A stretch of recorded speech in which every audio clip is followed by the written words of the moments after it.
Salut, mon nom est Mathieu, vous écoutez le podcast La Convo avec mon invité, Louis-Philippe Dion.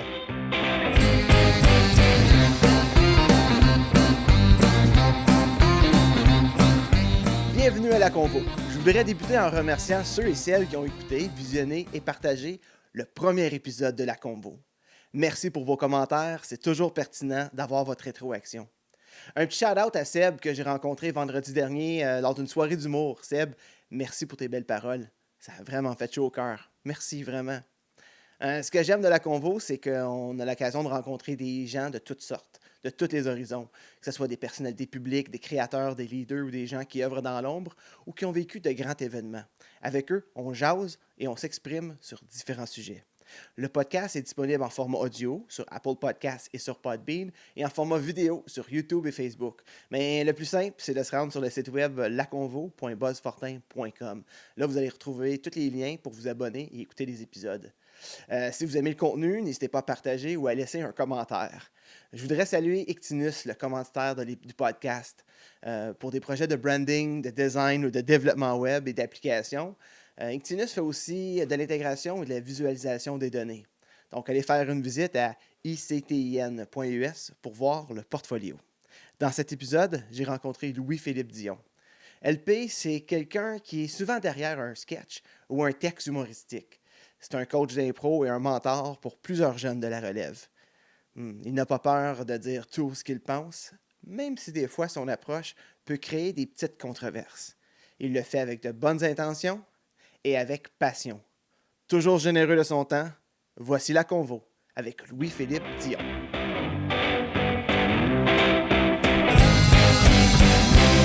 Donc à La Convo cette semaine, à cet épisode, on reçoit Louis-Philippe Dion. Bonjour! Louis-Philippe, salut, merci d'être là. Je te Ça fait reçois plaisir. dans ma cuisine aujourd'hui. Hey, c'est jaune? C'est jaune, mais ouais, je trouvais que ça peut être ensoleillé. Ah oui, non, c'est le fun. Au moment d'enregistrer l'épisode, l'hiver n'est pas tout à fait fini. OK. Puis bon, quand je viens ici, ça donne un peu de soleil. C'est ça. Ça remonte le moral, tout ça. Est-ce que je peux dire que tu es un writer à cette heure? À cette heure, je pense qu'on peut, Ouais, on peut dire le ça. nom. Je pense que... Le buzzword en ce moment, Je pense que j'ai atteint mon quota de pages Ouais. pour dire que c'est ça ma vie maintenant. Donc, Louis-Philippe, toi, je t'appelle LP pendant l'entrevue. Ouais, c'est la bon. plupart du monde Ouais, m'appelle c'est ça, LP. exact. Fait que... On se connaît, mais on se connaît Oui. pas comme intimement beaucoup. Non, c'est au professionnel. On s'est croisés à plusieurs événements. C'est ça. Puis souvent, on a des projets qui se croisent. Puis je trouve ça intéressant qu'on a des conversations. Je suis pas toujours d'accord. T'es pas toujours d'accord. Mais ce qui est le fun, c'est qu'on a toujours une conversation. Puis il n'y a pas de jugement. Moi, j'accepte. Je pense que t'es comme ça. T'as le droit de pas être d'accord sur les choses. Absolument. De pas voir la vie comme les autres. Mais il n'y a pas de clan qui se fait. Il n'y a pas de bonne, de mauvaise réponse. Personne n'a la vérité infuse C'est en ça. eux. Puis non, moi, c'est ça. J'ai toujours prêché ça. moi. Puis l'éternelle conversation, c'est ça qui C'est ça qui te fait avancer et Ouais. qui trouve des solutions.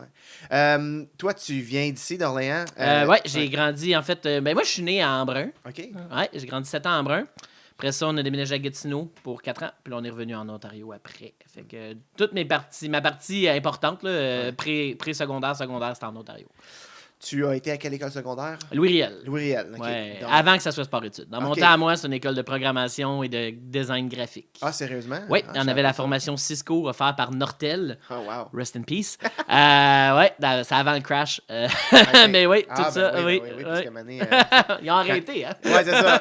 Quand l'employeur principal n'est plus là, pourquoi motiver des Ça jeunes? motive moins. C'est ça. Donc, tu as fait l'école secondaire ici. C'est là où on forge vraiment la personnalité d'un Ah, jeune. selon moi, oui, tu sais. l'identité, Au c'est là. primaire, tu développes certains goûts, mais aller au secondaire, c'est l'identité. C'est là que t'explores. Quel genre de jeune était, toi, à l'école? Ah, moi, j'étais loner. Ah ouais. Très loner. Moi, mes meilleurs amis, c'était mes profs. Définitivement. Je me tenais plus avec les profs qu'avec les autres jeunes. Ça, c'est clair. Un nerd. J'avais un laptop. Puis ça, pour mettre les choses en contexte, là, en 2002, personne n'avait un laptop. Là, mais moi, j'avais un laptop. Non, moi, j'étais de même. J'étais weird parce que je venais d'arriver du Québec. Fait que ma culture était complètement différente. Alors que tout le monde écoutait des émissions américaines. Tout le monde écoutait The O.C. Moi, j'écoutais Radio Enfer. J'avais comme de la misère à me placer dans ce monde-là. Ouais, J'étais vraiment un loner. Je faisais de l'impro, puis à l'Ontario, c'est comme le contraire du Québec. C'est pas les gens cool Je sais. qui font de l'impro. Au Québec, c'est vraiment les plus populaires là, qui font de Oui, l'impro. ben oui, t'es la star de l'école. C'était la vedette, là. T'es président d'école, puis Ouais, mais c'est en ça. Ontario, c'est une personne Si t'as t'aime. pas fait de l'impro, tu peux pas percer nulle part où il faut parler en public. Là, tu sais. Exactement. Je sais, moi aussi, même, je viens de l'Est ontarien, à Plantagenet, l'impro, c'était...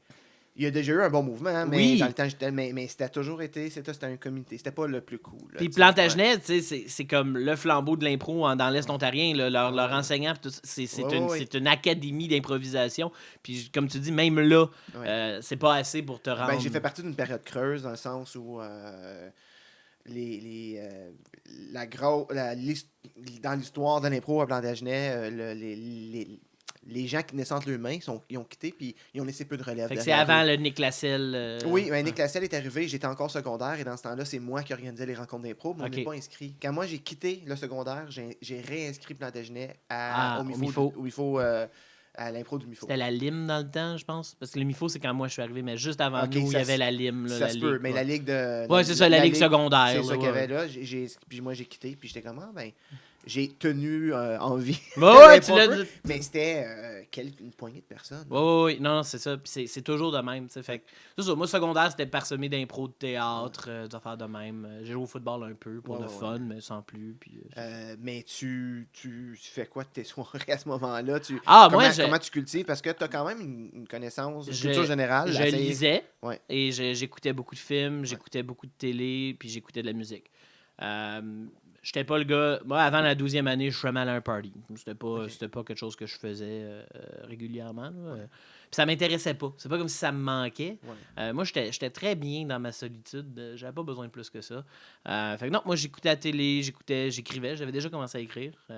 J'avais des notes. T'écris, mais là, on va en parler tantôt, mais en ce moment, t'écris des sketchs à la télé. J'écris des sketchs pour la télé. Surtout, et tu travailles avec certains humoristes en herbe qui se développent et tu les aides dans l'écriture et tout ça.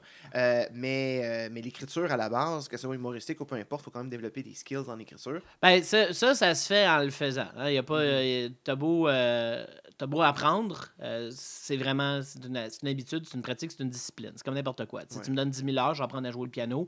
À la fin, il va être comme pas pire au piano. Ben, écrire, c'est la même affaire. C'est quoi t'écrivais à ce temps-là? J'avais des journaux, j'écrivais des histoires, j'écrivais toutes sortes d'affaires. J'avais un blog, live blog. Dans le temps, ça, c'était un thing. Ça, je pense que c'est mort. Je pense plus que ça existe. J'ai jamais connu ça. Mais c'était comme un site web où les gens, justement, c'était comme le pré-Tumblr, où est-ce que le monde allait s'exprimer de leurs plus sombres pensées ténébreuses.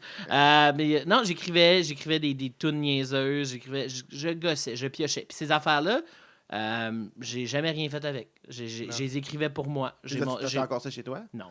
T'as pas gardé un petit... J'ai un dossier avec bien des choses que j'avais écrites en ligne. Comme ça, parce que je trouvais ça drôle. Cute. Dans 20 ans, ça va être cute. Mais il y a bien des choses que non. C'était vraiment juste... C'était un passe-temps. J'avais rien d'autre à faire. Fait que j'ai fait ça. C'est comme quelqu'un qui dessine dans le coin d'un cahier. C'est la même affaire. Tu fais l'école secondaire, tu dis qu'en 12e année, tu as commencé à sortir, aller des parties, une vie sociale, c'est commencé à s'installer parce que l'université s'en venait. Là. Ben, c'est ça. Oui, l'université s'en venait. C'est plus un addon que d'autres choses, je pense. Ça, je suis arrivé que je suis allé. C'est ça. Même ça marche au secondaire. Mais une fois que tu sors de ta coquille ou que tu t'avances. Tout le monde sort éventuellement. C'est juste qu'on a tous un délai. Il y en a qui sortent en 6e année, il y en a qui sortent en 12, il y en a qui sont en 4e année d'université. Tout le monde sort, c'est juste. On a tous notre horloge. Oui, puis tu développes. Tu as quand même acquis ce que tu avais à acquérir. J'ai fait ça exactement. Puis ça fait de toi selon moi, tu perds rien à avoir plus grande culture. Right? Tu gagnes. Fait que j'ai rien perdu dans tout ça. Moi, j'ai appris des chansons, j'ai écouté de la musique que j'aurais pas écouté autrement. Tu as développé ton identité à toi. Exactement. C'est ça. Ça s'est reflété aussi quand tu arrives à l'université parce que tu as fait de l'impro à Oui, l'université. fait la lieu pendant longtemps. Puis la langue a toujours été... Qu'est-ce que tu as étudié à l'université? Puis parle-moi de l'importance... si c'était pas déjà important, l'importance de la langue à travers ton processus universitaire. La langue, OK, c'est ça. C'était pas important. La langue, pour moi, la langue française, c'était pas important parce que ça allait toujours être ma langue. J'ai jamais eu peur de la perdre. Par conséquent, j'ai jamais eu cette espèce de patriotisme envers la langue que je dois me battre pour la garder. J'ai jamais eu ça parce que j'ai jamais eu peur de la perdre. Le seul moment où j'ai développé ça, c'est quand j'ai vu que les autres étaient en train de la perdre. Ouais. Puis là, j'ai commencé à... OK, là, j'ai comme un devoir de faire en sorte qu'eux la perdent pas. Parce que moi, je vais pas perdre mon français. Je vais toujours être francophone. Comme, tu pourrais m'envoyer en Angleterre, puis dans 5 ans, 10 ans, moi, être encore francophone. Par contre, j'ai adoré l'Université d'Ottawa pour ça. J'ai eu des cours en anglais dans mon parcours universitaire. Et c'était par choix. Il y en a que c'est pas par choix, puis ça, j'empathise énormément. Mais j'ai adoré l'Université d'Ottawa pour ça. Moi, je suis rentré à l'université en un bac bidisciplinaire en communication et en sciences politiques. Ça a duré 2 ans. Après ça, je suis allé en théâtre. Après ça, je suis allé en histoire. Après ça, j'ai fait un peu de droit. Combien de temps tu as été à l'université? 7 ans. 7 ans, OK. Ben, c'est correct. Écoute, tu prends le temps qu'il te faut, Oh, puis tu te fais des amis en cours de route, et ça m'a permis de faire plus d'impro. Je le crois sincèrement que sans l'impro, j'aurais pas gradué de nulle part. Ah oui. Pourquoi c'est la motivation? Comme ça te donnait une raison d'être oui, d'être si on là? te dit que tu as besoin d'être là pour faire cette activité-là, tu l'aimes tellement que tu vas tout faire pour la faire. Est-ce que le sens d'appartenance, pour toi, c'est important, puis tu le retrouves dans l'impro, justement? Ben, tu vois, j'ai beaucoup plus aimé être coach que joueur. OK. Beaucoup plus. Je sais pas pourquoi. Ça se reflète encore. Ben, je pense que c'est dans ma personnalité peut-être, mais j'ai toujours aimé donner des idées puis dire au monde, vas-y, t'es capable. Ouais. Puis moi, si ça floppe, pas mon problème. C'est ça. Mais j'ai toujours préféré ça.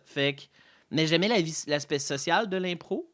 J'aimais aussi que j'avais des amis en impro qui, comme moi, questionnaient c'était quoi l'impro. Là, on va pas rentrer dans la psychologie ou la philosophie de l'impro, c'est pas ça que je veux. Mais, tu sais, il y a plusieurs écoles de pensée en improvisation. Puis ça m'a stimulé de voir que l'impro n'est pas que gravelliste. T'as pas besoin d'une bande, un arbitre, deux équipes, des rondelles, puis faire à splouche. Ce n'est pas que ça. Il y a toutes sortes de choses en impro. Il y a toutes sortes de styles.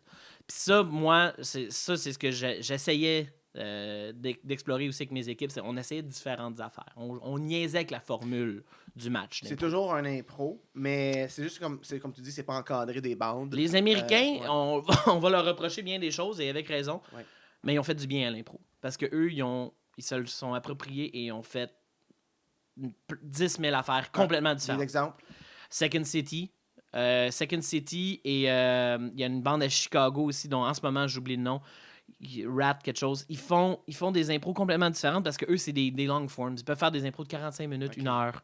Ils peuvent faire des matchs ou la Who's Line, que eux c'est juste des setup punch rapide, une série de jeux d'impro. C'est celui-là que j'avais C'est très américain, ça.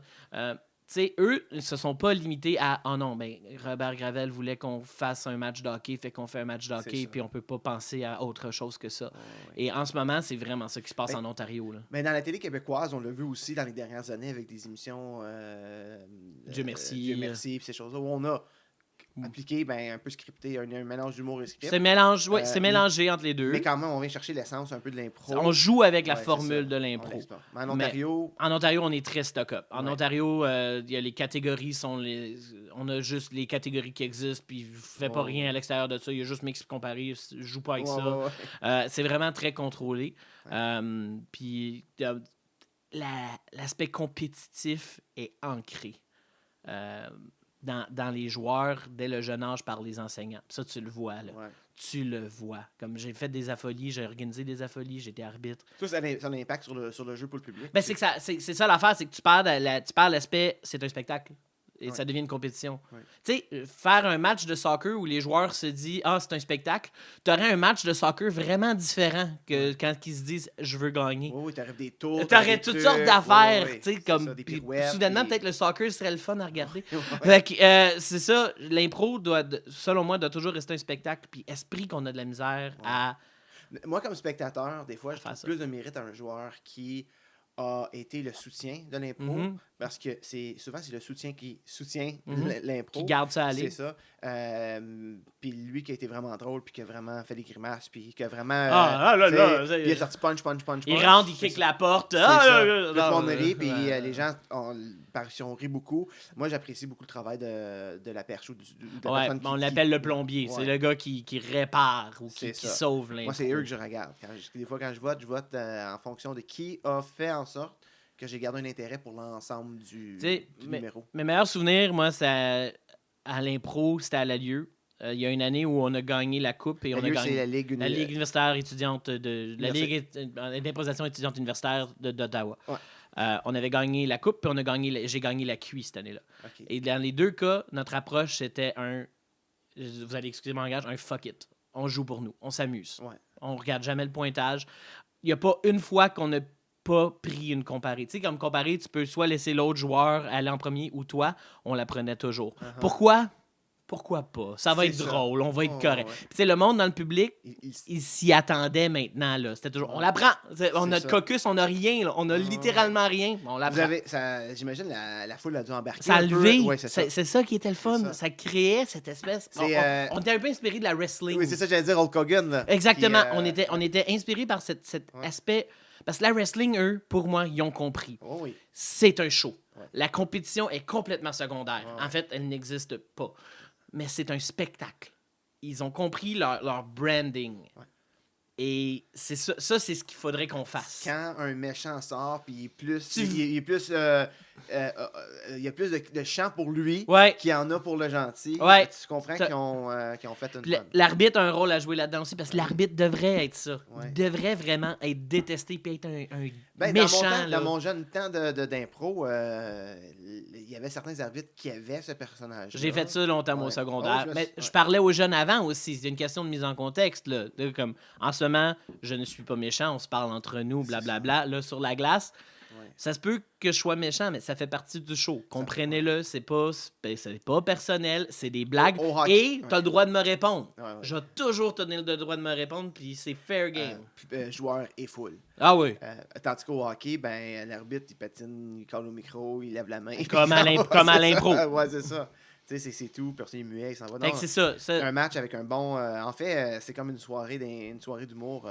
Des fois, tu sais pas c'est qui les humoristes, mais l'animateur, lui, tu sais qu'il est capable de livrer. Il va te sauver. L'arbitre, c'est un peu l'animateur de la soirée. C'est ça sa job. C'est le maître de cérémonie. C'est ça qu'il fait. C'est ça qu'il est supposé de faire. tu sais. Toi, t'es quel genre de joueur à l'impro Pas bon. à l'université? À l'université, secondaire, toujours. J'étais jamais premier joueur. Jamais. Ça m'intéressait pas non plus, particulièrement. J'aimais rentrer comme deuxième personnage pour amener une spin. Ça, c'était quelque chose que j'aimais beaucoup. En 10e ou 11e année, mon prof de secondaire m'a pris et m'a dit « LP, on a vraiment besoin de quelqu'un qui apprend comment faire des chantés.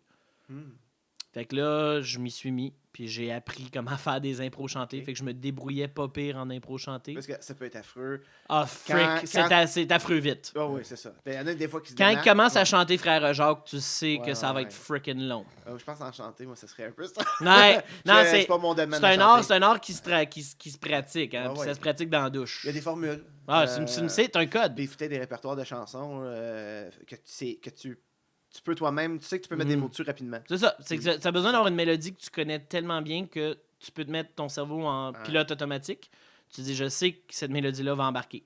Fait que là, je peux vraiment me concentrer sur mes mots. Puis non seulement il faut que je me concentre sur mes mots, il faut toujours me concentrer sur mes mots 3 phrases à l'avance. Il faut toujours que je sois 3 phrases à l'avance Ouais, c'est pour ça. que ça ait du sens. Ouais. Fait que- À l'impro, tu dois être 3 phases. Toujours. Ouais, tu sais, Ouais. Mais c'est stimulant. Ouais. Si tu sors après un match d'impro, généralement, tu es fatigué. Puis si, laisse faire gagner, là, mais si ça a bien été, tu ressors de là, tu es comme, ah, quel rush incroyable. Ben, il y a des gens qui ont fait de l'impro secondaire, qui sont fonctionnaires aujourd'hui, et puis encore, ils ont comme 40-45 ans, puis ils vont encore Ouais. faire de l'impro. Pourquoi? Parce que ça leur apporte. C'est une activité comme ça. ça. Si tu pognes la piqûre, si tu es assez chanceux pour pogner la piqûre, tu vas en faire, puis tu vas trouver des opportunités pour en faire, et tu vas appliquer les choses que tu apprends là, un peu partout dans ta vie. Moi, là, négocier un char, je suis rendu vraiment bon. Là. Ok. Pas me vanter, là, mais, En acheter une coupe. je suis capable de négocier un Ouais. char. Tu sais, puis ce genre d'affaires-là, ça s'apprend. Oui. Ouais. C'est ça. C'est un life skill. C'est Oui. ça que c'est. Oui, puis ça se développe. Moi, je t'exprimais l'autre fois, je faisais beaucoup d'impro quand j'étais jeune. Ça fait un bout que je n'ai pas fait. J'aimerais donc ça Ouais, être tu veux capable retourner, J'aimerais ça être capable de dire, oh, je vais embarquer sur la glace ce soir. Oublie ça, ça se travaille. Je me vois, quand il faut que je recommence à zéro, faut que tu te remettes dedans, faut que tu développes. Tu sais, ça se perd, mais ça se gagne. Fait que c'est ça. Mais je comprends le rush. J'ai Ben, vécu on est quand- chanceux ouais. maintenant aussi parce qu'on a des ligues adultes, right? Ouais. Avant l'acronyme à Ottawa, il y avait la laitue. Oui. C'est un peu comme leur. Ouais. Le leg, là. Le leg, exactement. Mais on est chanceux ici d'avoir des ligues adultes aussi d'impro. Pas tout le monde qui a ce luxe-là. Là. Non, exact. Fait qu'on est vraiment chanceux. Une belle à Ottawa, du moins. Très belle communauté. Très communauté. Et du côté d'Ottawa. Ce qui était rare déjà d'avoir ces activités-là du côté d'Ottawa. Oui, d'avoir des francophones qui sortent à all. C'est ça. Fait que si vous voulez aller voir l'acronyme qui est la Ligue d'improvisation d'Ottawa. D'Ottawa, oui. Gatineau, là, parce qu'il y a beaucoup de gens de cégep, mais comme ça reste un produit franco-ontarien.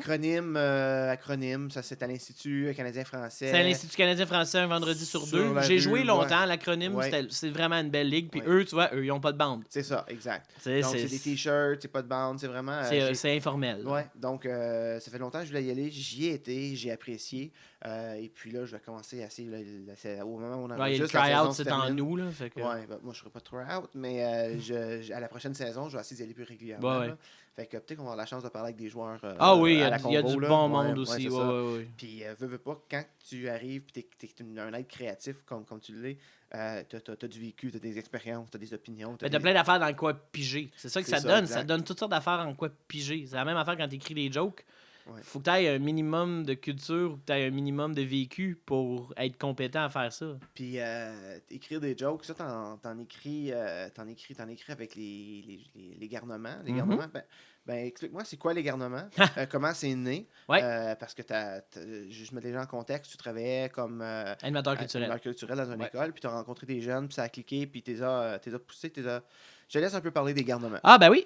Garnement, ça a commencé sur 1h du midi alors que j'avais rien à faire, puis j'avais des jeunes dans mon bureau, puis il y avait une caméra qui traînait sur mon bureau. Et je veux pas que ça sonne comme si c'est un conte, là, ce que je fais. C'est vraiment ça qui est arrivé. Fait que j'avais Philippe avec moi dans mon bureau, j'y ai donné la caméra, j'ai dit, tiens, on va aller faire un vox pop. Okay. Parce que j'avais pas de plateforme où le distribuer, ni d'objectif, mais... whatever. Fait qu'on a commencé, on a parlé à des profs, des jeunes, on posait des questions comme « Épelle-moi hippopotame ». Que quand je te dis « Épelle-moi hippopotame », faut que tu y penses 2 fois avant tu vas te tromper. Je relève pas le challenge. Demander à la prof d'art c'est quoi les 3 couleurs primaires, puis qu'il y a un délai, ou demander les 5 grands lacs du Canada. Le prof le sait pas, et là, t'as comme des jeunes de 7-8 qui crient les réponses dans le corridor. C'était drôle. Un peu le malaise. Ah oui, il y avait du malaise là-dedans. Mais ça, le malaise, c'est riche en comédie. C'est le fun. Fait que c'est comme ça que ça a commencé. On a fait cette vidéo-là, puis là, on a commencé à faire d'autres concepts. On faisait déjà des brefs, des vidéos avec des 6e, des 7e, 8e années. Ça, c'est juste pour le fun dans leur classe avancée. Ils appellent ça FX. C'est quoi des brefs? Bref, c'est une série française qui avait été faite avec Canal+ avec l'humoriste Kian Kojandi. Puis c'est des petites capsules de 2 minutes, 2 minutes 30, très rapides, éditées, là, tight. Puis c'est ça, on en avait filmé quelques-uns à propos d'être à l'école, d'être en 7-8, blablabla, avoir une blonde, toutes ces affaires-là. Après ça, avec Jacob, on a filmé des fistons. Je sais même pas si j'ai le droit de légalement dire ça parce qu'on nous a dit d'arrêter de dire qu'on faisait des fistons. Fait que vous faisiez des inspirés de fistons. C'est ça, devenu des Winty éventuellement. Fait que Fiston, ça, c'est une série faite par Jonathan Roberge qui Puis il faut mentionner, Joe Roberge nous a toujours backé. J'ai montré les capsules, il trouvait ça cool. C'est quand TVA a acheté Fiston. Ça. OK, fait que vous avez commencé quand Jonathan Roberge était indépendant. Il faisait des capsules sur le web. On trouvait ça cool.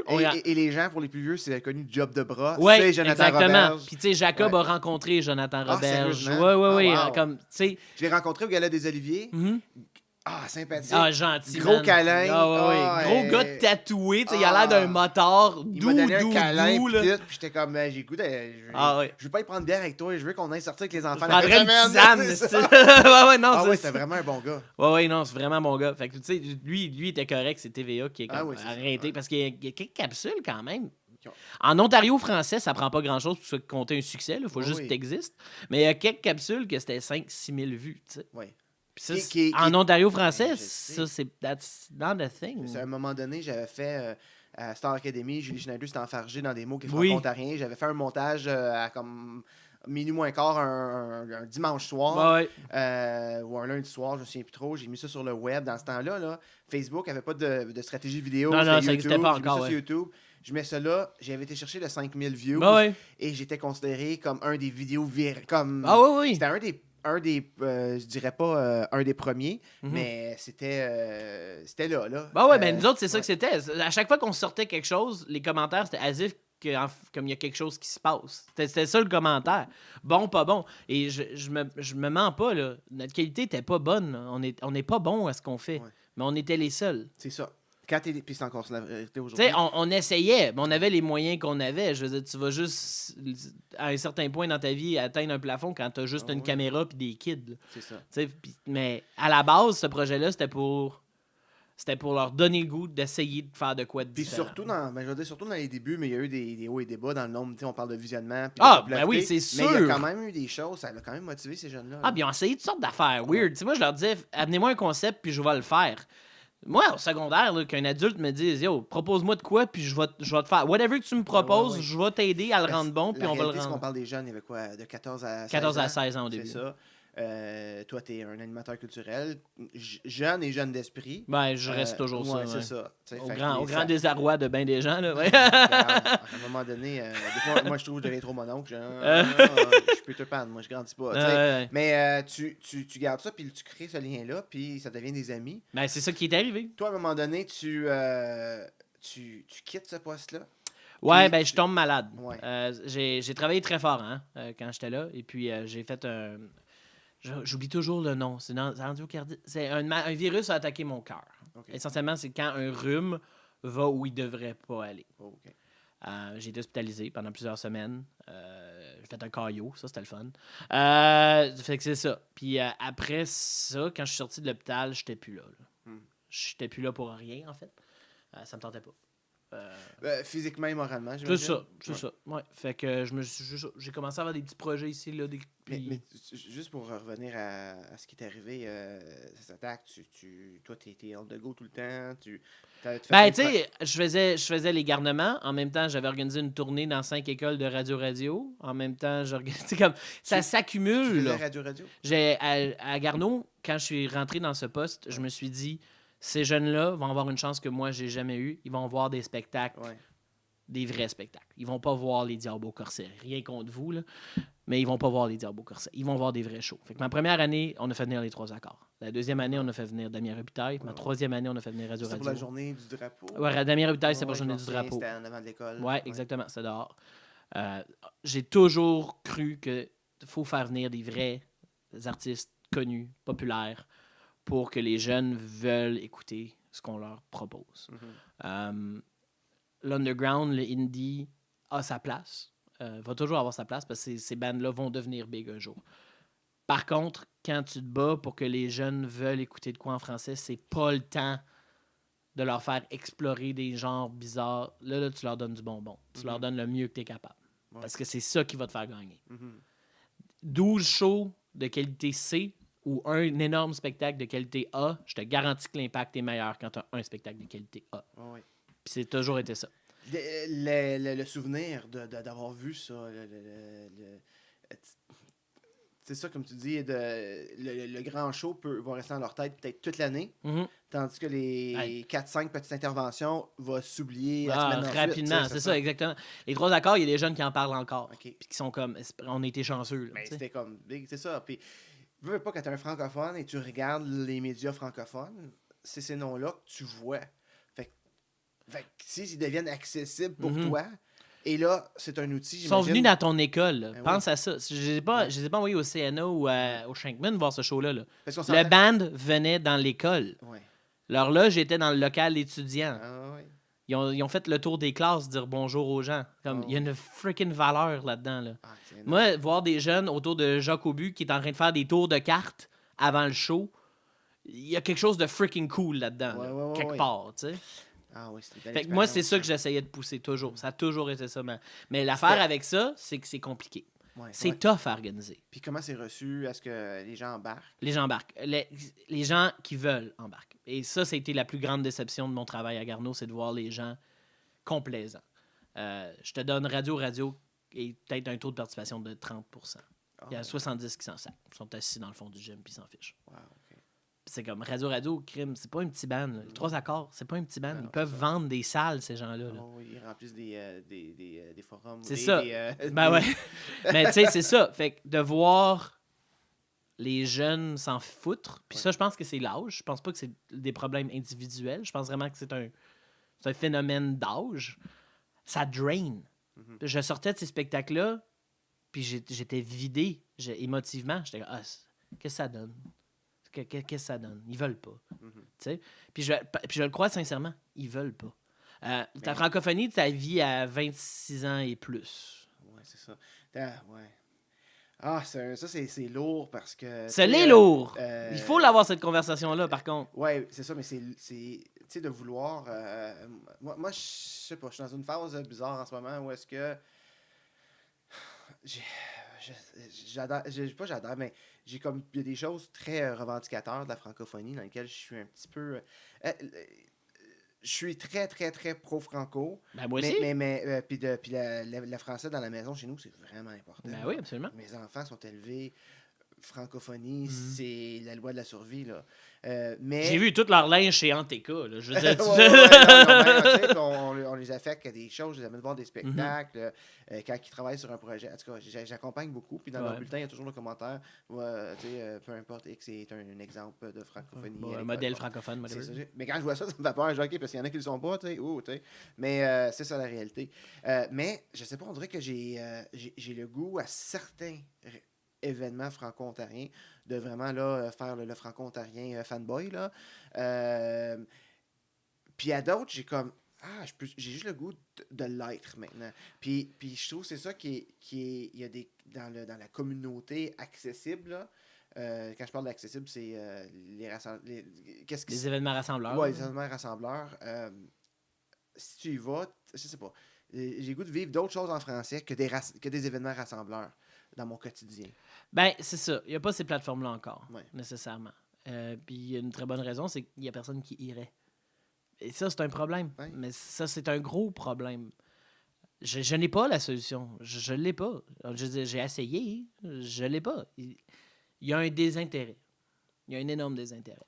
Et quand on parle des jeunes au secondaire, c'est normal. Oui. Parce qu'ils s'en fichent de tout le monde, parce que tout le monde s'en fiche de eux. Puis ça, c'est un peu vrai aussi. Oui, pas juste au niveau de la langue, au niveau de l'identité qu'ils sont. Là. Toutes. Ouais. Fait que je comprends leurs réflexes, mais moi, il fallait que je sorte de là parce que ça me drainait. Oui, ça vide. Ouais, je sais. Puis secondaire, c'est très éphémère. Right? T'es 6 ans, 4 ans réellement. Parce qu'en 7-8, ils sont comme dans leur propre hood, puis t'es voir de temps en temps. Mais, tu vois jamais le résultat final. Tu vois jamais la personne, qu'est-ce qu'elle va devenir avec ce que tu lui as donné. Parce que ça revient 10 ans après. Ouais. Ça, c'est drainant. Mais c'est le fun de le voir 10 ans après, par exemple. Ben, je suis pas rendu là encore, là, mais quand ça arrive, on va te le dire. Mais... moi, quand je travaillais à TV Rogers, on avait des jeunes du secondaire. Il y en a, tu sais, puis tu sais, toujours un défi, le français puis l'anglais. En tout cas. Mais de voir une couple d'années plus tard, il est rendu là, puis il a eu du succès. Ça doit être cool. Lui, je me souviens, il est arrivé, puis il était un peu troublé, parce que dans certains programmes coop comme ça, c'est des jeunes, des fois, qui ont plus de difficultés, des fois, ouais. Puis de voir certains, t'es comme, il y a de la fierté là, qui s'établit. J'adore voir quelqu'un avec qui en qui t'as cru, qui a bien fait au bout de la ligne, c'est ça. Justement, toi,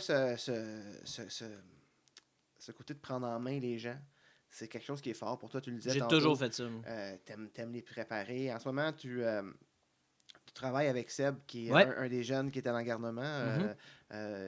Et puis encore aujourd'hui, c'est comme un membre de ta famille. Oui, c'est un ami super proche. Il était à mon mariage. Là. Ça donne une idée, on est où. Il monte à Toronto de voir ta voir ça sur les réseaux sociaux. Mais il a fait un concours LOL. Oui, il a fait le concours LOL la première année. Oui. Ça, c'était le fun. Le concours LOL, c'est un concours disponible aux étudiants du secondaire en Ontario, je pense. Exactement. Maintenant, c'est en Ontario, je pense, c'est en Manitoba. Oui, on pense quelque chose dans l'Ouest, mais oui. Ça... Fait que ça développe des jeunes humoristes. Puis qui est un autre qui est hors. On parlait de musique tout le temps, des artistes, mais l'humour... Ça, c'est quelque chose, ça a pris du temps avant que ça arrive. Il faut remercier les catalogues, puis les protéines, puis ces pionniers-là, parce que sans ça, on n'aurait rien. Mais c'est ça, les jeunes qui veulent faire ça. C'est ce qu'il faut à un moment donné. Il faut que les jeunes se voient. Mais pour moi, l'humour reste l'art, pas le plus accessible, mais le plus riche pour la francophonie. C'est un art qui est qu'oratoire, qui n'est que ça. C'est de l'écriture en français et c'est de communiquer en français. Ouais. Tu sais, il n'y a aucun aspect là-dedans qui n'est pas francophone. Ce n'est que de la francophonie. Puis tu vas pas traduire... La musique, il y a beaucoup de monde qui vont traduire une pièce anglophone en français et dire « Ah, regarde, c'est de la musique en français. Ouais. » Fuck off. Ce n'est pas de la musique en français. L'humour, tu pourrais pas prendre un numéro de Jerry Seinfeld et le traduire en français. Ça marche pas comme ça, l'humour. Ça dépend de la culture. L'humour est un reflet de la culture. Ça dépend de la culture, mais ça peut aller... La tournure de phrase. On parle d'une question de virgule, des fois. Va changer l'impact de ta phrase. Puis le code lexical anglophone n'est pas le même. Ouais. Fait que tu peux pas faire ça. Ça marche pas. Il faudrait tout se convertir. Ça serait pas traduire, ça serait une translation complète. Oui, c'est ça. Tu dois adapter tout. Les référents culturels. Même le punch fonctionne même plus. C'est ça, exactement. Le punch fait est déplacé. L'humour, ce que j'aime, c'est que c'est 100% francophone. Ouais. Ça, là, il y a rien en humour qui n'est pas francophone quand tu le fais comme ça. Oui, je comprends ce que tu veux dire. Tu développes Seb, tu travailles avec Steph Paquette qui tourne. Oui, qui est en tournée en ce moment. Il est en tournée. Il a fait quoi? Il va faire combien de shows, tu penses, avec son Quarantaine? Ah, il va tourner quarantaine de shows. Une quarantaine de shows d'humour en un an. Quelque chose de même qu'il m'avait dit. Ah, ouais. Ça avait très bien été à contact, qui avait été très bien reçu. Ouais. Steph, premièrement, c'est mon ami. Ça fait longtemps que je le connais, puis il est très drôle, on le sait. Puis Steph, je pense qu'il a gagné à mélanger ce monde d'improvisation qu'on connaît de lui déjà très bien avec une structure plus organisée qu'on a faite ensemble. Je pense quand tu es capable de mélanger ces deux univers-là, Steph Paquette va réussir à véhiculer un message et il va être très drôle et ça va donner quelque chose de cohérent.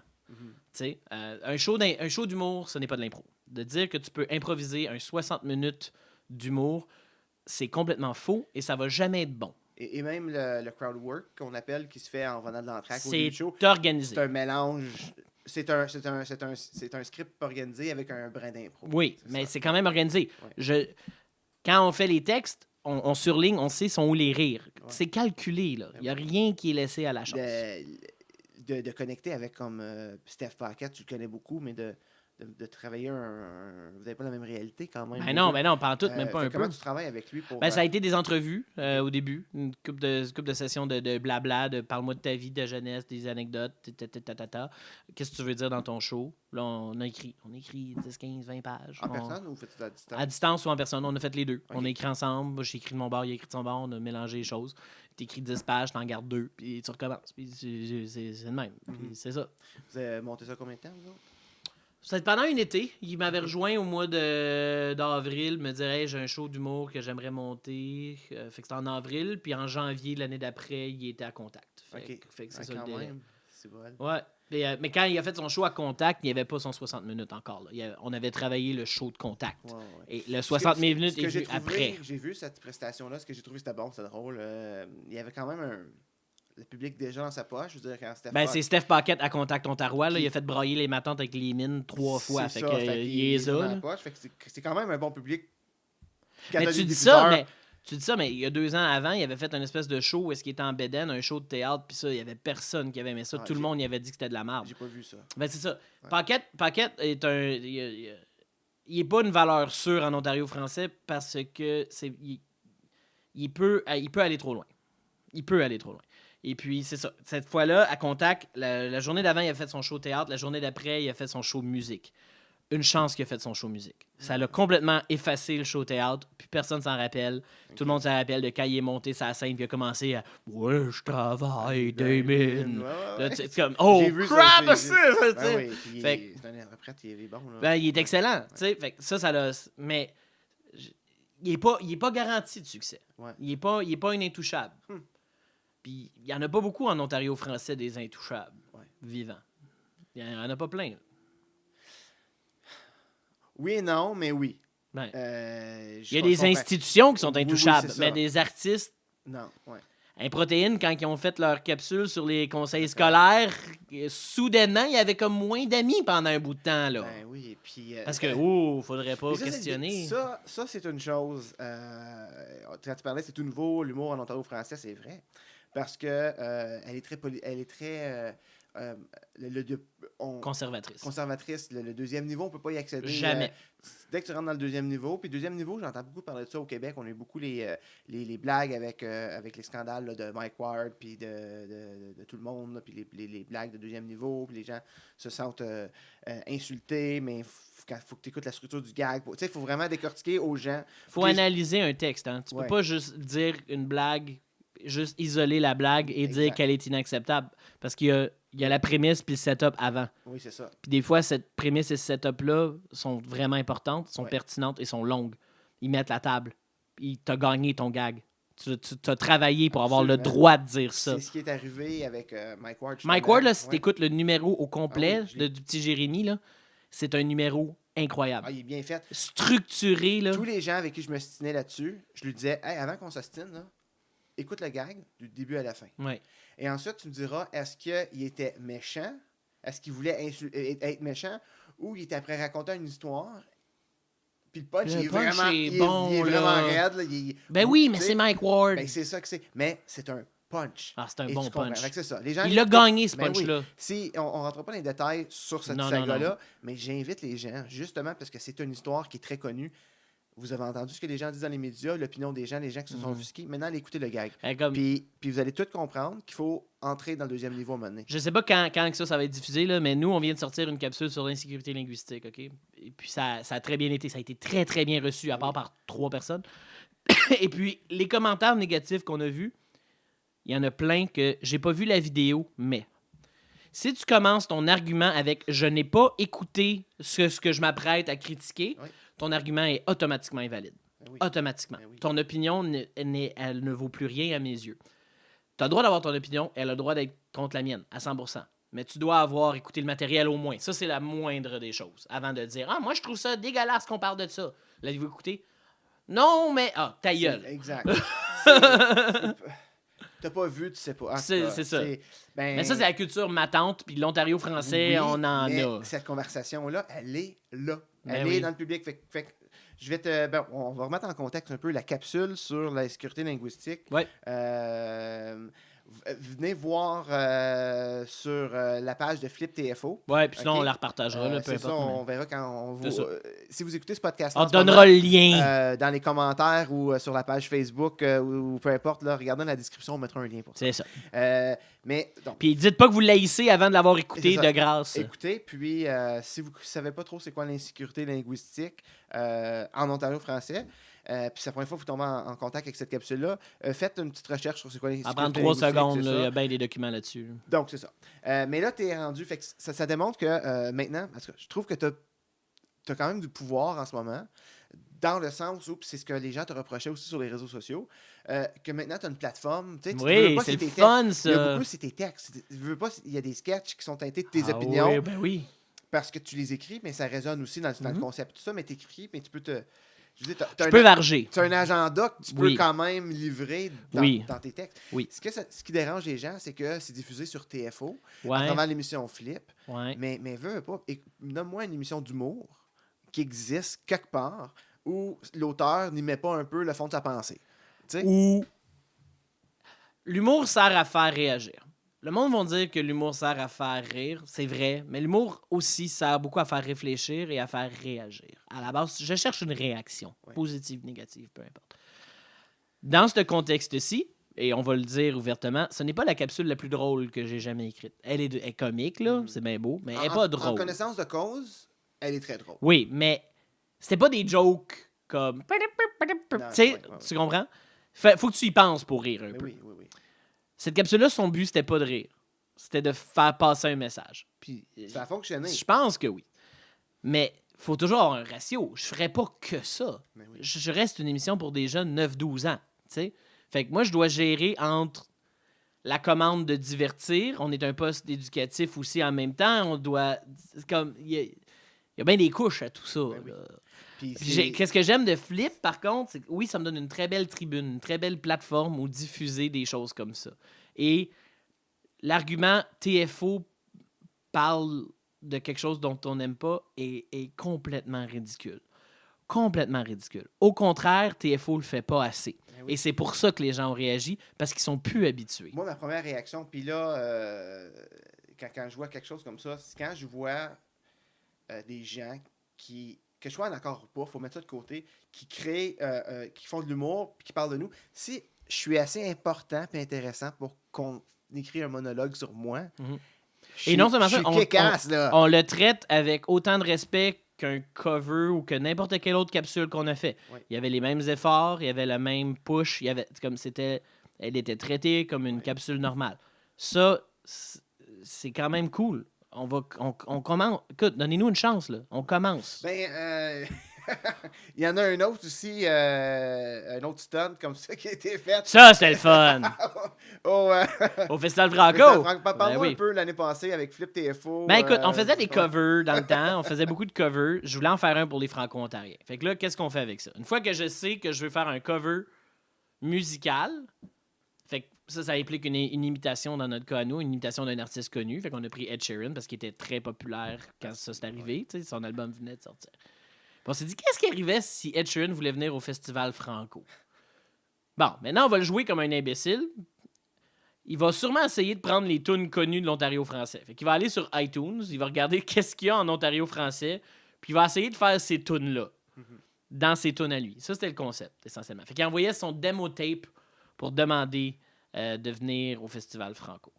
Maintenant, pour promouvoir ça, on a eu la brillante idée de faire des petits collants qui annonçaient qu'Ed Sheeran allait être au Festival Franco.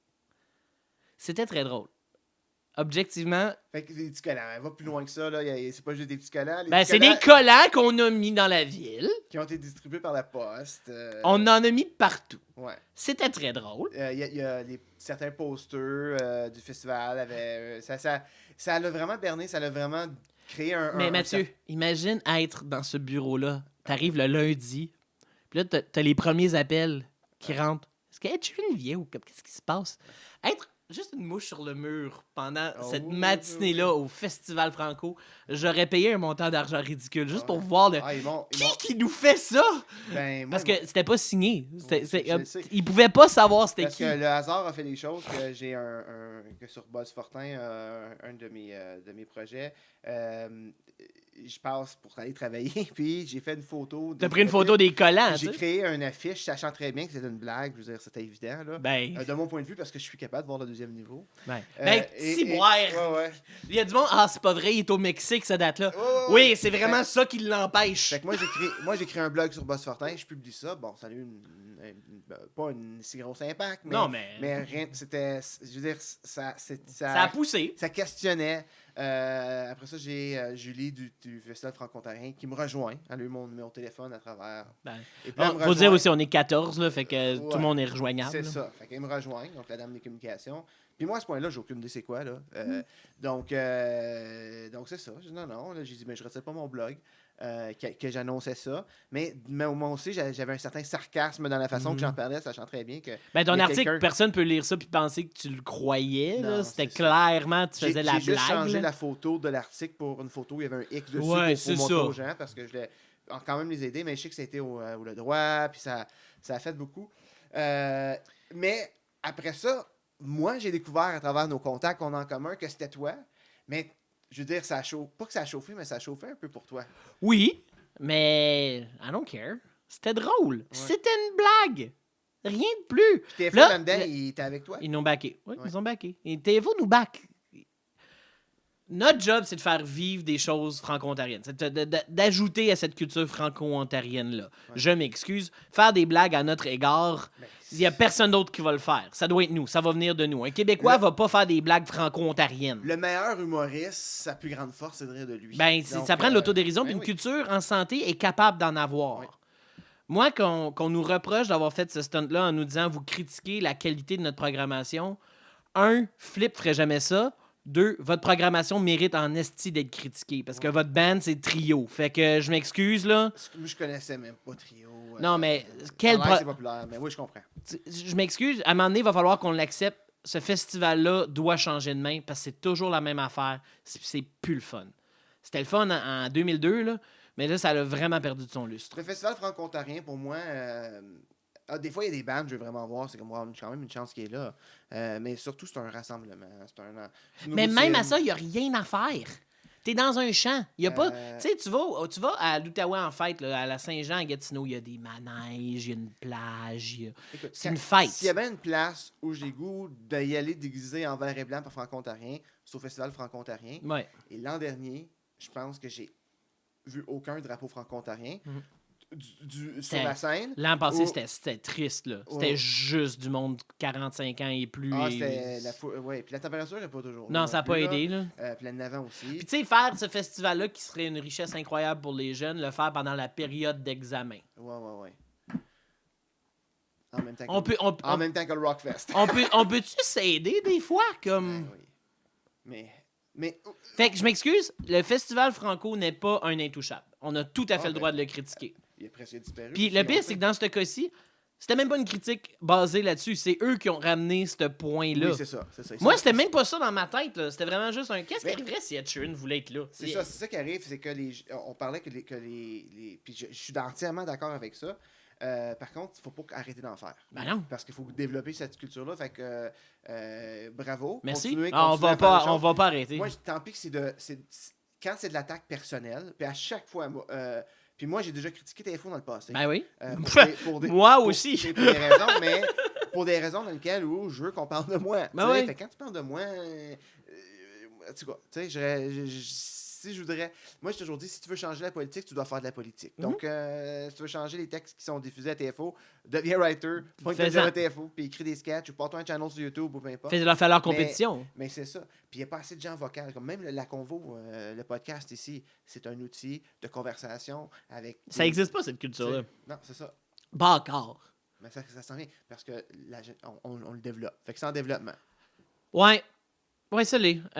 C'est dommage. C'est dommage qu'on n'a pas été plus visionnaire. On arrive dans un marché qui est déjà saturé. Mm-hmm. On a été très lent sur l'aspect YouTube, l'aspect podcast. C'est normal. Les francophones, on est toujours en retard. Incluant le Québec, là, on est toujours en retard. On voit qu'est-ce qui se fait aux États-Unis. Le Canada est en retard. On voit qu'est-ce qu'il fait au Canada anglais. Puis là, nous, on arrive. Puis par le temps que nous, on arrive, le marché est déjà comblé. C'est parce que la majorité des francophones l'ont essayé en anglais avant. Ben, ils vont rester en anglais. Moi, mes podcasts que j'écoute sont 99% en anglais. Premièrement, ils sont meilleurs. Puis deuxièmement, c'est ce que... Il y en a que je suis, ça fait 10 ans. Eux, ça fait 10 ans qu'ils l'offrent, ce contenu-là. Fait qu'ils ont ma loyauté. C'est beaucoup plus difficile de rentrer dans un marché qui a 10 000 autres affaires que d'un marché où est-ce que vous êtes les 5 premiers. On est toujours en retard. C'est la même affaire sur YouTube. Il n'y a pas, à part Franco-Fier, et là, je veux pas être méchant, mais à part Franco-Fier qui n'est pas bon en passant, il n'y a personne sur YouTube en Ontario français. Là. Pas vraiment. Pas que moi, j'écouterais. On est là où... je m'en souviens quand je travaillais à TV Rogers, je faisais des émissions culturelles, des petites capsules. Tu te promenais d'un événement à l'autre. C'était de l'événementiel. Mais il n'y a pas de diversité. C'était toujours la même chose. Année après année, les artistes qui étaient là, ils étaient là, on faisait un reportage. C'est tout ce qu'il y avait. Je ne veux pas dire, je me concentre dans une... Il n'y avait pas de niche. La niche, c'était ce qu'il y avait. C'était le marché franco-ontarien. Exactement. Je trouve que c'est beaucoup plus diversifié maintenant. Maintenant, ça aide. Les écoles ont fait une job incroyable. Ça, faut que je leur accorde. Là. Les festivals de Quand ça nous chante dans les écoles qui poussent les jeunes à faire de la musique. LOL qui pousse les gens à faire de l'humour. Tout le monde a son festival maintenant. C'est un retour des gens. Peu importe notre vision ou ta vision de ce que fait la FESFO, disons, la Fédération de la jeunesse franco-ontarienne, qui organise plein de festivals. Absolument. Et tout ça. Je sais que tu n'es pas toujours en accord avec la vision qu'ils ont maintenant. J'ai aucun problème avec la FESFO pour les événements qu'ils font. Leurs événements sont très cool. Ça, c'est rien contre ça. Moi, qu'un groupe se dise être la voix des jeunes, mais en Ontario français, tu as 12 à 20 élèves par école qui participent à des affaires. Ouais. Tu n'es pas la voix des jeunes. Tu es la voix des jeunes convaincus, des jeunes qui ont bu le Kool-Aid, qui sont franco. Puis ça, c'est bien. Ça le prend. Mais on perd rapidement de vue tous les normaux, tous les non-impliqués. Puis ils comptent aux autres aussi, que tu le veuilles ou non. C'est pas parce qu'ils sont pas à un événement de la FESFO que leur opinion compte pas.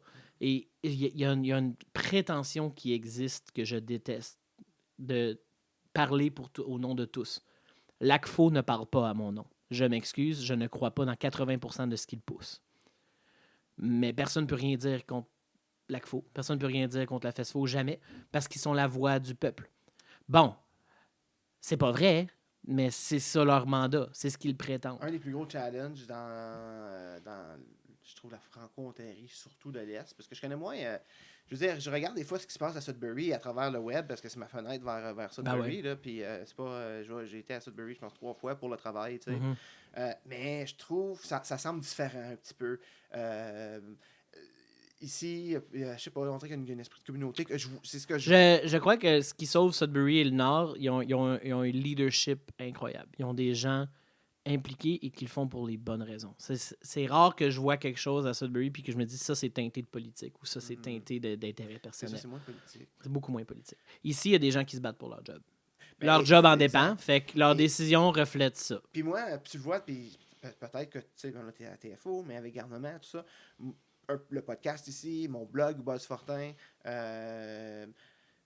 moi, ce que je veux, c'est plus de projets indépendants de la francophonie ontarienne. Et s'il y a des subventions pour aider les projets indépendants, c'est une chose. Mais d'avoir un projet subventionné où on dépend des subventions, ou est-ce que la francophonie est subventionnée? Elle est. Sans subvention du gouvernement, il n'y a personne qui déciderait de partir une entreprise sociale. Parce que c'est ça qui va... Ou culturelle, alors. Tu connais bien le concept des entreprises sociales? Oui. Ben moi, je crois que c'est le futur de la francophonie. Tu penses là-dedans que ça va aller? Ben, il faudrait. Parce que quand on a une entreprise sociale, donc un peu le concept d'entreprise sociale, c'est il y a peut-être une entreprise qui endosse une autre entreprise qui est plus sous format d'un organisme non lucratif, mais dans lequel il y a quand même un objectif de rentabilité, sans faire de profit, où tous les profits sont réinvestis pour offrir un service. Par exemple... le MIFO qui fait ça avec ses garderies et ses camps d'été en subventionnant. Tu vends des cours, tu vends des spectacles, tu remplis tes coffres pour pouvoir, après ça, amortir le coût pour offrir de façon abordable des services de garderie, par exemple. Ou de pouvoir maintenir les... Fait que ça, c'est une entreprise sociale. Ben, il y a un côté entrepreneur là-dedans, il y a besoin de performance. C'est pas je mérite ma place parce que ça fait 10 ans que je suis impliqué à telle place ou tout. Des fois, c'est là où je colle pas avec certaines personnes, des leaders imposés de la francophonie, c'est comme ça. Ouais. C'est que c'est leur travail. C'est leur travail et c'est leur carrière. Et il y a un opportunisme là-dedans. Et c'est leur vie sociale. Ben, peut-être pas tout au complet, mais quand même. Non, il y en a. C'est là où moi, je m'accote. Moi, où est-ce que je fais vraiment le bon, où est-ce que je suis... Non, je suis citoyen d'abord d'un environnement mixte. Et ensuite, je veux... mais j'ai pas cette oasis associatif, là. Tout ça découle aussi d'un problème incroyable de nombre. On n'est pas assez. Ouais. On n'est pas beaucoup. Le 600 000, là... C'est pas vrai, guys. On n'est pas 600 000 francophones. Okay? Pour être un francophone, il faut que tu parles en français à la maison. C'est ça le standard. Fait qu'on n'est pas 600 000. On n'est pas assez. Et puis, même quand on crée des débats, je pense que c'est Vincent ou René qui, dans l'insécurité linguistique, dans les commentaires, disait « Ouais, on reste pas mal poli, hein? » Puis l'autre répond « Ouais, c'est parce qu'on se connaît tous, on n'a comme pas le choix. » Puis c'est ça. C'est difficile d'avoir un vrai débat quand on se connaît tous. Tout le monde, on a tous le même Rolodex. Il n'y a pas de mouton noir ici. Là. On connaît tout le monde. C'est tellement limité comme bassin. C'est pour ça que quand tu critiques quelque chose, moi ça devient personnel. Je me suis beaucoup tué. Dernièrement, me suis tué. Je me tue. Je me suis aussi tué intérieurement. Elle peut plus exprimer sur certaines choses. Quand je le fais, je me sens maladroit. Je sais pas comment le dire. J'ai plus le goût d'ouvrir une caméra live et d'exprimer. Mais d'écrire et d'avoir des conversations challenging, intellectuelles, c'est toujours un clan oui ou non, pour ou contre. Moi, je suis un gros fan de lancer des grenades puis de regarder qu'est-ce qui arrive. C'est ça, je trouve que c'est la meilleure façon de procéder quand tu veux faire véhiculer un message. Tu lances une grenade, puis là, tu regardes où les morceaux tombent. De toute façon, si tu as bien préparé tes choses, il va y avoir des gens qui vont te backer. Et je fais une autre métaphore. Tu lances une grenade, c'est certain que ça va détruire des choses sur son passage. Sûr. Mais quand on reconstruit, on peut mieux y penser et mieux le reconstruire. Donc, c'est quoi que tu es le plus fier à date, toi, depuis aujourd'hui? Bon, on t'a parti d'être très solitaire à l'école secondaire à tes débuts à aujourd'hui où tu es entouré d'artistes. Je suis encore en vie. Ouais. Je suis à Toronto. Je suis marié. Je suis très fier de Garnement, de qu'est-ce qu'on a fait. Je le suis. Encore une fois, je prétends pas que c'était bon parce que je sais que ça l'était pas toujours. Mais je suis fier d'avoir fait ça, mais je suis content de dire que ça l'a mené à TFO, puis que là, j'ai des outils, puis j'ai des façons de pouvoir véhiculer. J'ai une tribune, j'ai une plateforme. T'es heureux à TFO? Je suis très heureux à TFO. Sincèrement, je le suis. C'est c'est une entreprise qui essaye vraiment fort de se moderniser, de se rendre compétitive. Et puis, pour ce faire, elle a pris une approche très, très libérale dans ce sens parce que tu as un rôle, tu as un poste, mais tu vas faire de tout. Tu vas toucher à tout. T'sais, moi, mon vrai rôle, c'est gestionnaire de communauté, en théorie. Je gestionne des communautés. Mais j'écris, puis j'apparais devant la caméra, puis je fais du montage, puis je fais de tout. Je fais du Photoshop, je fais plein d'affaires. Ouais. Puis ça, c'est le fun, parce que chaque jour est différent, puis ça devient un puzzle de gestion de temps, mais ça, j'aime ça. Puis ça m'est déjà arrivé justement avec ma patronne, c'est comme, je m'excuse, je t'en donne beaucoup. Tu me donnes des choses que j'adore faire, tu n'as jamais besoin de t'excuser pour ça. Si tu me demandais d'écrire des rapports sans plus finir, là, il faudrait que tu t'excuses, tu sais. Ouais. Mais là, tu me demandes de faire un cover de Post Malone. Oui, je suis là, comme ça me fait plaisir, tu sais. Fait que je pense que c'est très stimulant comme environnement. Est-ce que tu connais tes limites maintenant? Non. Parce que selon moi, il n'y a rien qui est hors limite. On peut toucher à tout. Il y a tout et tout est une cible. C'est comment tu le fais. Et je vais continuer à le faire. Je peux pas le faire. Je suis rendu le franco-ontarien de service quand il vient le temps à butcher. Radio-Canada m'appelle pour que j'aille chialer sur des choses. Es-tu confortable dans ce rôle-là? Très. Mais ce que je veux, c'est qu'on ait une vraie plateforme. Et on l'a pas en ce moment. Parce que quand tu fais un débat à 9 puis qu'il y a juste une personne contre et tu donnes aucun temps au vrai débat pendant ce dit débat-là, je m'excuse, ça sert à rien. Tu fais rien, tu t'avances rien. Les débats, les vrais débats. Bon, travaillons là-dessus. Moi, j'aime ça être un modérateur. Moi, j'adore chialer. C'est ça. J'aime ça chialer, mais je suis moins confortable. J'aime rassembler. Mathieu, moi, c'est peut-être parce que je suis solitaire de nature, OK? Là? Mais moi, j'ai 6 amis peut-être dans la vie.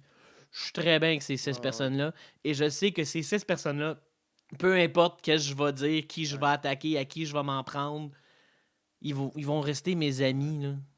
C'est ça. Puis, tu sais, il y en a là-dedans, c'est des professionnels que j'ai déjà attaqué, l'entreprise pour qui ils travaillent.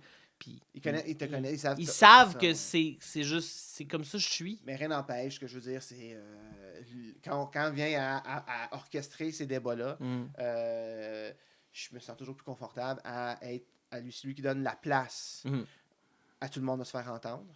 Et j'exprime mon opinion sous un autre format après. Mais dans le débat, j'aime mieux moins débattre, mais je veux que ça arrive.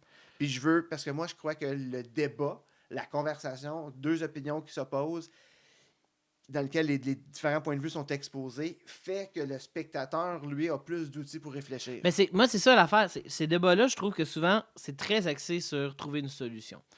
Mais la solution va jamais être trouvée dans le débat. Le débat, c'est là où tu mets carte sur table. Tu dis, voici ce que moi, je crois. Voici les données que j'ai accumulées de mon bord. Voici les problèmes que je peux voir. J'ai aucune freaking solution à proposer en ce moment, by the way. Je vais juste vous dire, voici c'est quoi le problème. Oui, maintenant, toi, dis-moi, c'est quoi votre problème? OK. Et là, une fois qu'on a établi ça et que la population est au courant et a maintenant accès à l'information qu'on voulait partager, là, le fun commence. Parce que là, le travail des solutions commence. Mais le travail des solutions ne devrait pas être un débat public nécessairement. Mais le débat public est freaking important pour avoir une vue d'ensemble des choses. Ça prend quasiment un état général ou un ça prend debrief, ça. Mais c'est ça, le débat. Mais composé de gens qui ont Moi, j'adore les débats où il n'y a personne qui a essayé de me convaincre, mais il y avait des gens convaincus qui s'exprimaient. C'est juste ça. C'est ce que je recherche dans un débat. T'as-tu des regrets? Quelque part, à un moment donné, où cette fois-là ou de cette façon-là, t'as un regret, mais pas quelque chose... Au niveau professionnel, non. Sincèrement, non. Sincèrement, non. Tout est filtré. Tout est pensé, repensé. Tout a 6 versions avant de voir un produit final, right? Il y a un système de checks and balance un petit peu qui se fait où est-ce que le texte doit être approuvé par 10 personnes avant qu'il soit même présenté à être préparé. T'sais. Fait que on est protégé pour ça. Là. Quand on voit quelque chose, ça a été lu souvent, ça a été vu souvent. Même avec un garnement, vous aviez une équipe ou c'est pas mal juste toi, ça? Garnement? Ben, un garnement, on se présente, tout le monde, on se présentait les projets, honnêtement, avant. Il y en a qui disaient c'est pas bon, puis il y avait très raison, c'était pas bon, mais ça reste des enfants. Fait que quand ils te proposent une idée, tu dis oui, je vais le faire avec plaisir, puis tu le fais, puis tu le publies, puis ça donne ce que ça donne, puis c'est pas grave. Garnement, ça a toujours été à propos de lancer des choses sur le mur, puis voir qu'est-ce qui colle. C'était rien d'autre. C'était un laboratoire. Oui, Puis c'est juste, on a décidé de le faire public. Puis ça, puis j'en reviens à ce qui manque, je trouve.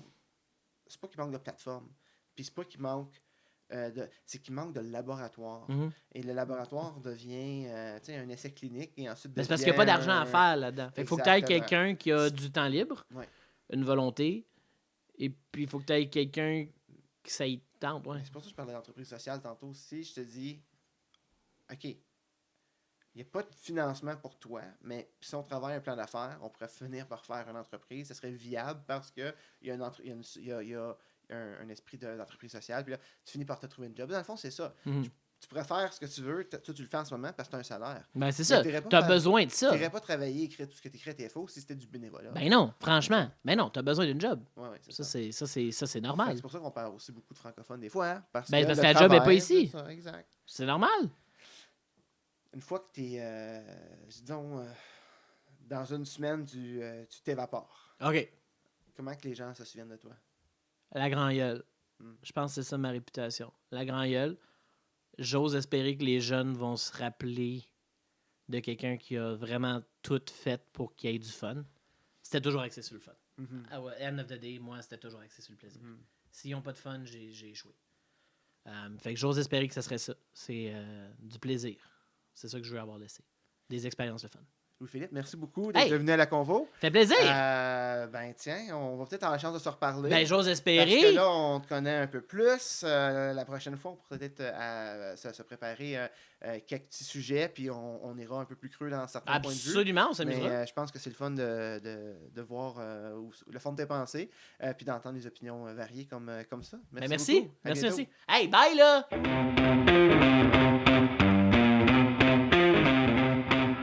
Si vous avez aimé ce que vous venez d'entendre, s'il vous plaît, partagez dans vos réseaux. L'ensemble des épisodes se retrouve sur mon site internet laconvo.buzzfortin.com. Vous pourrez retrouver des ressources utiles en lien avec les invités. Si vous avez des commentaires ou des suggestions pour améliorer le podcast, n'hésitez pas à m'en faire part. J'ai hâte de vous lire. Je vous donne rendez-vous la semaine prochaine pour un autre épisode de La Convo.